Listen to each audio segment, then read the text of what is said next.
Hi everyone, welcome back to my channel. I'm Ling. I'm so excited today to share my personal thoughts on one of my favorite projects of this year, Granddunman. I will discuss whether if it is worth buying and what are the risks involved. Let's jump right in.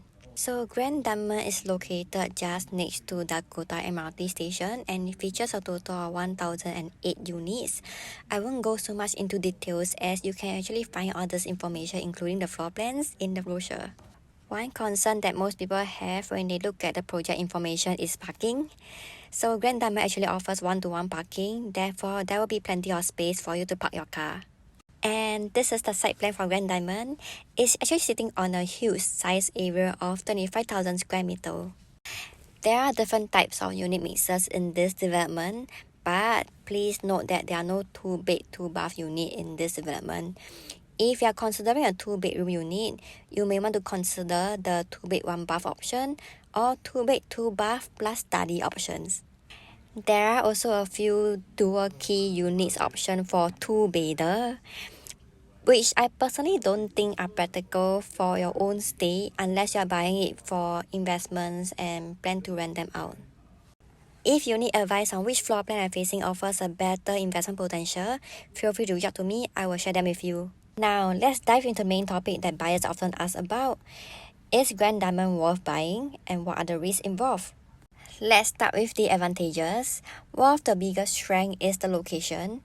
As someone who also stays in District 15, I really love the convenience it offers. Especially for Granddunman, it is just 1 to 2 minute walk to the Dakota MRT station, which provide easy access to places like Suntec City, PLQ Mall, MBFC, Dual, Beach Road offices. You can easily reach this location within 15 minutes by MRT. For investors looking to rent out their unit, the location is also ideal. Proximity to MRT station is something that tenants would appreciate, especially for those who work in the CBD area. With the second line, you can easily reach Raffles Place and the downtown area within 15 minutes, even during peak hours. In terms of amenities, the Old Airport Food Centre is just a short stroll away, offering a wide range of local food options. There is also a NTUC Fair Price supermarket nearby catering to all your daily needs. If you like the unique charm of Katong living like myself, the famous East Coast and Katong neighborhoods are just a 6-minute drive away. In fact, some of my expat friends and even close friends have fallen in love in this area and choose to stay in this area long term. They simply can't imagine themselves staying somewhere else after experiencing the unique charm of Katong and East Coast. Another advantage of Granddunman is the land size. With a large land size and a huge number of units, transaction volume is expected to be high after TOP, and prices will generally trend upwards if the transaction volume is high based on historical data. Take for example Park Esta, which completed in 2022 with 1,399 units. There's no unprofitable transactions at Park Esta so far, and most of the owners were able to sell at a good profit upon TOP. The transaction volume in larger developments like Park Esta tends to help to drive the overall price up. On the other hand, for boutique development like Suites at Changi, which they only have 44 units, the prices there are relatively stagnant and haven't seen any significant movement due to lower transaction volume as compared to larger developments. It is important to learn from this example, especially when you are considering a resale properties. Some resale properties may seem cheap, but they could be a value trap and carry higher risks. Another example will be Hyde Park Residences, completed in 2019 with 1,376 units. There is also a considerable supply of condos in this area, and all these condos are performing well so far. Looking at Hyde Park Residences, there has been no unprofitable transaction so far, and the transaction volume has remained high with many people selling every year. Considering these factors, and when we look back at Granddunman, it sits on a large land size and has a significant number of units, which suggests it could be a safe project to explore. Next, let's discuss some of the concerns that most people have, or even I have, regarding Granddunman. Firstly, this is just personal preference. Personally, I don't think the exterior design of Granddunman is aesthetically pleasing or appealing to me. To be honest, I personally don't think it looks nice on the show flat model, maybe because the show flat model is small, but it may look nice on the actual building on the actual site. Nevertheless, when it comes to investment, we need to be more logical rather than emotional, so let's discuss some of the logic concerns right now. Concern number one, which is the concern that most buyers raise, is competition. So the Continuum and Tembusu grant are expected to TOP in around 2027 to 2028, which is around the same time as Granddunman. Therefore, there may be competition when it comes to selling in future, as buyers will likely schedule viewings in all these three developments and make comparisons before buying. However, the workaround is that you could always try not to sell at the same time when most people are selling, and carefully choose the right unit with the right entry price, which will play an important role when it comes to your exit plan. What sets Granddunman apart from Tembusu Grand is that Granddunman is closer to the Dakota area, where its main competitors are likely to be Dakota Residences and Waterbank at Dakota. Unlike Tembusu Grand, which faces strong freehold competitor in its immediate vicinity, the risk of buying Tembusu Grand is likely to be higher as compared to Granddunman. Furthermore, when it comes to the resale market, buyers and tenants often consider the proximity to MRT station.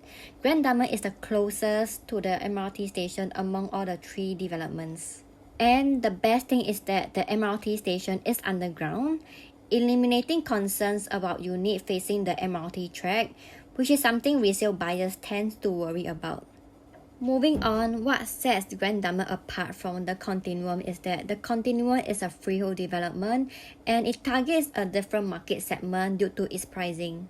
The pricing for the Continuum is closer to the core central region pricing.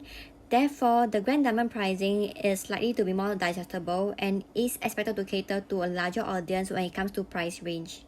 Secondly, some buyers may still have concern over the pricing even though it's still cheaper than the Continuum. But if you compare to the properties within the 500-meter range, Granddunman is still more expensive than Dakota Residences and Waterbank Dakota. Therefore, I always like to use the analogy of buying a car. Just like buying a car, a new car will definitely be more expensive than a second-hand car. So looking at Granddunman being new will surely be more expensive than resale properties like Dakota Residences and Waterbank Dakota. The main concern is that how much is the price difference between Granddunman and the resale properties nearby. Let's look at some numbers. So looking at some data, it is worth noting that both Waterbank at Dakota and Dakota Residences have been performing well since they are the only two condos in the area. This also indicates that there are buyers willing to invest in this location. There have been rumors that Granddunman will be priced higher than Tembusu Grand, but lower than the Continuum. Considering the recent transacted prices at Waterbank at Dakota, the last transacted PSF was at $2,004 PSF, and the current listing for a 3-bedder are in the range of $2,028 PSF to $2,121 PSF.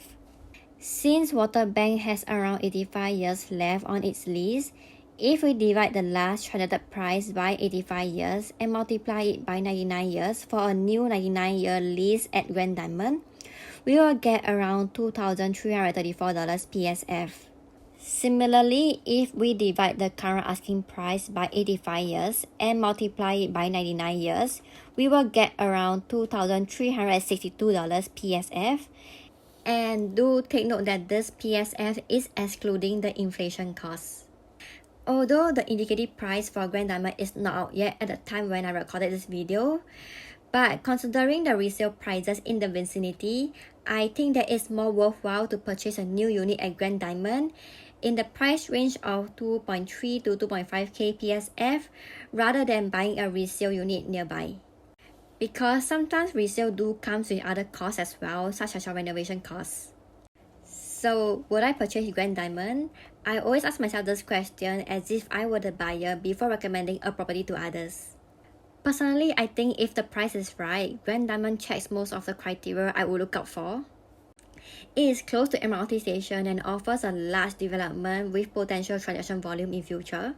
Additionally, considering that the resale prices in the Dakota area are already hitting $2,000 PSF, I think that it will make more financial sense for me to go for a brand new condo in the Dakota area, since I can save some money on renovation costs as well as the interest, especially now the interest rate is really high.